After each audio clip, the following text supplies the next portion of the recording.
What's going on, you guys? Petplatypus here, and it's time to talk about the 7 Deadly Sins, manga chapter 134. Yes, I am now reviewing the 7 Deadly Sins manga. What's funny is that I mentioned this in my most recent Yu Yu Hakusho review, not the one that's uploaded, but the one I have recorded and ready for upload. I was like, yeah, I'm going to start reviewing the 7 Deadly Sins manga, and what's funny is I realized after I'm done making that video, oh, wait a minute, the 7 Deadly Sins manga review, if I do one, is going to be up before this Yu Yu Hakusho goes up. So, you know, when you see the Yu Yu Hakusho video, it's going to be kind of backwards, but whatever, you'll know what I'm talking about, so it doesn't matter. Anyways, this chapter.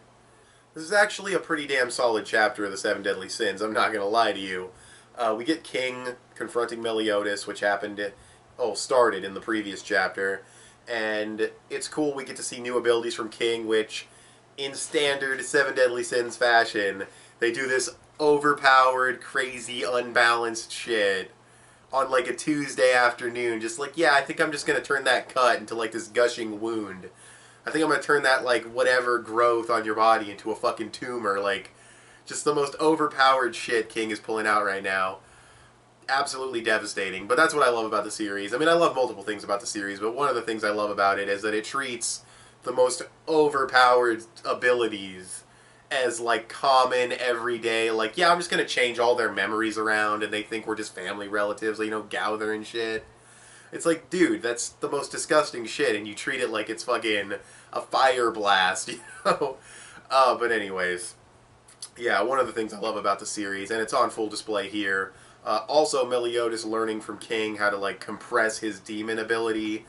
He just kind of mimics King's technique he used with water, but I think that was bigger than even the chapter led on, because when he was fighting Galen, or Garen, or whatever his name is, he went into his demon mode and he said he didn't want it to take control of him.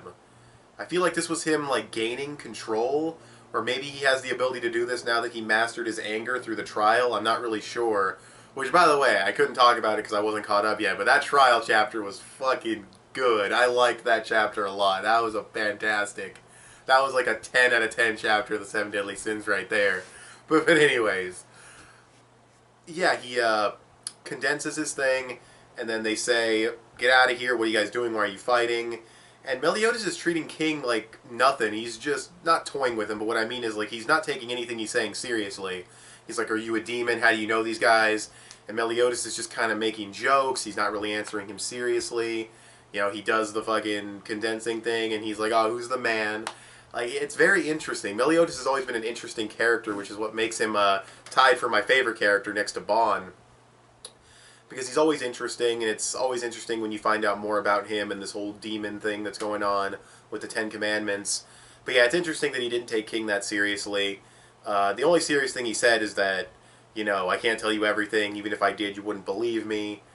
Stuff like that. So King is keeping a watchful eye on him, but it's probably all going to work out in the end. I mean, we know at this point Meliodas is most likely a good guy. But he's definitely acting shady, and I have to wonder why he's acting so shady. But, yeah. Regardless, it was a very good chapter in terms of, like, the abilities on display, and, you know, he did end up getting his powers back. I almost forgot to mention that.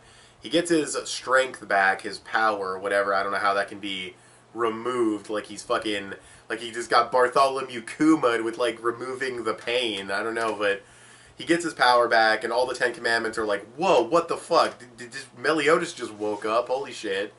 So they know probably where Meliodas is, or at the very least they know that he's powered up and he's back to his prime, or most likely he's back to his prime. And yeah, that's where the chapter leaves off. So it's a good setup chapter for more to come, and it does progress the situation with King. I was hoping for a little bit more, but I guess that might just be kind of like, I don't know, because, you know, I was marathoning the series, so I go from chapter to chapter, I get answers pretty quickly. Maybe since I got to read it weekly, I got to get used to this new pacing, but I expected a little bit more, but I'm not too disappointed. It is a weekly manga after all. And the abilities on display were just great from an enjoyment standpoint. From an enjoyment standpoint, it's a very, very good chapter, 8 out of 10. Objectively, I also think it's pretty close to that margin because of the fairly good setup and, you know, progression with him getting his powers back, because that was like the main goal of why they're here. and it's been achieved. So that's pretty good from a story progression standpoint. So yeah, I'll give it like around an 8 out of 10. A very good chapter of the Seven Deadly Sins. Not the greatest, but I still liked it quite a bit. And an 8's a perfectly high score, so yeah, that's pretty much all I have to say.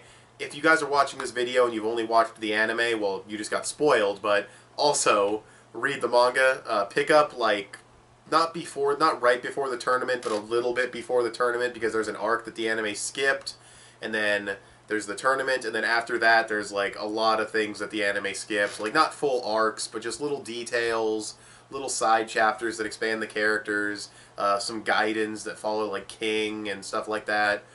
Bond's backstory with Elaine is much more expanded upon in its own, like, 40-page chapter. There's a bunch of stuff like that. There's, like, a side story that shows, like, the seventh sin. Really, really good shit in the manga. You should seriously check it out. If you have seen the anime, the ending of the anime, it's not too different, but at the same time, it is very different. So, yeah, I just recommend the manga all around. It's much better. But anyways, for this chapter of the Seven Deadly Sins, I'll give it an 8 out of 10. Very good chapter.